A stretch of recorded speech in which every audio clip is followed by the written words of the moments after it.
खंडवा का ग्रामीण क्षेत्र हो या शहरी क्षेत्र हो, हर जगह ठग और ठगोरों का वास हो चुका है। खंडवा के ग्रामीण क्षेत्र मदनी में एक A to Z नाम की कंपनी ने आकर जिस तरह से मायाजाल फैलाया, उसमें एक गरीब बच्ची जो कि आवश्यकता अनुसार उसने इस NGO को ज्वाइन करा, उसके बाद में पता चला कि हज़ारों रुपए इकट्ठा कर कर वह NGO वहाँ से निकल पड़ा। उसके बाद वापस तो नहीं आया, मगर इसका असर उस बालिका पर ज़रूर हुआ, क्योंकि पढ़ने लिखने वाली बच्ची का कहना है कि मेरा विश्वास जिस तरह से ठगा है, उससे आने वाले समय में गांव के लोग भी मुझ पर विश्वास नहीं करेंगे। इस तरह के NGO या संस्थाओं को या लोगों को ऐसे ग्रामीण क्षेत्रों में खुले आम लोगों को लूटना नहीं चाहिए। इससे जहां विश्वास घटता है, वहीं पर जो स्थानीय बच्चे इसमें काम करते हैं, उन्हें कई समय तक यह पीड़ा भुगतनी पड़ती है, लोगों के ताने सुनने पड़ते हैं। खंडवा में इस तरह से ठगी का शिकार हुई इस बच्ची ने अपनी क्या कहानी कही, आप भी सुने।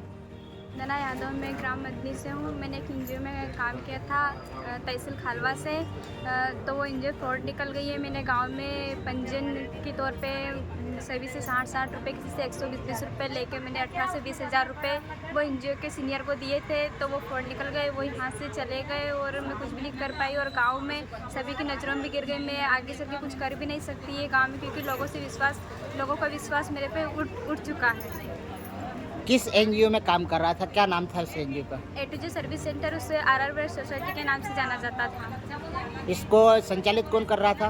संदीप राठौर।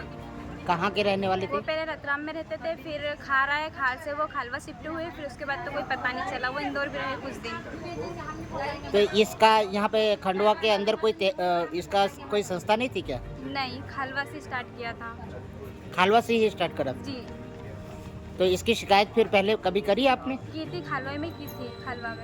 खालवा थाने में? जी, TI से। तो अब इसका निराकरण नहीं हुआ? नहीं हुआ सर, कुछ भी नहीं हुआ इसका। आप गई थी दोबारा TI से मिलने के लिए? जी, उनने बोला था, हमारे मोबाइल नंबर लिए थे, कुछ व्यक्ति हमारे साथ में थे, कुछ लेडीज़ थी, कुछ प्रोसेस से, तो उनने हमारे मोबाइल नंबर लिए, तो हमको बोला था कि बोले मैं कॉल करके आपको बुलाऊंगा, लेकिन वो भी कुछ नहीं कर पाए वहाँ पे। तो आप जिला कलेक्टर महोदय क्या शिकायत कर रही हैं इसकी? जी सर, मैं इसी के लिए आई थी। क्या चाहती हैं आप? सर, मैं ये चाहती हूँ कि वो कुछ ना करे, बस जो पैसे मैंने गरीब लोगों से मतलब गांव से लिए हैं, वो पैसे वो को दे दे तो मैं उनको रिटर्न कर सकूँ और मेरा विश्वास बने रहे। अभी आप पढ़ाई में क्या कर रही हैं? मेरी कॉलेज चल रही, फर्स्ट ईयर की एग्ज़ाम चल रही है, BA। कौन से स्कूल से, कॉलेज से? खालवा से कर रही हूँ। खालवा से कर रही जी। हैं, धन्यवाद। दी, आपका शुभ नाम? वंदना तनपुरे। ये जो A to Z संस्था आई थी, इसके विषय में आपको क्या जानकारी है? सर, ये हमारे पास साल भर पहले भी आ चुके थे। जो ये वंदना के पास आए थे, वो हमारे पास भी साल भर पहले आ गए थे, तो हमने उस चीज़ को इनरोल कर दिया। फिर हमने कहा कि हमको इन चीज़ों से लेना ही नहीं, हम तो खेतीबाड़ी में सक्षम है, तो हम माने इन चीज़ों में है ही नहीं। फिर उनने गांव में गए तो इस लड़की के साथ मैंने कि ये सब परेशानी कर दी, उसको फंसा दिया। मैंने कि किसी भी उसने दूसरे का भरोसा लिया ना, उसके साथ भरोसा तोड़ दिया।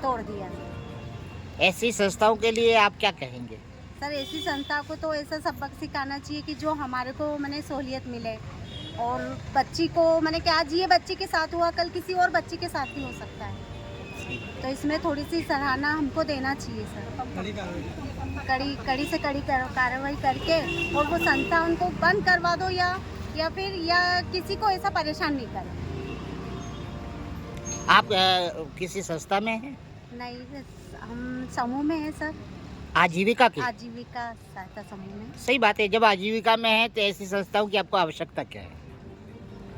और ये बच्चे नए हैं, इन्हें लगता है कि अच्छी सर्विस मिल रही है, इस लालच में इन NGO में शामिल हो जाते हैं। और थोड़े से परेशान रहते हैं, तो वो सोचते हैं कि अपन अपने पैर पे खड़े हों, इसलिए उनने ये कदम उठा लिया है सर।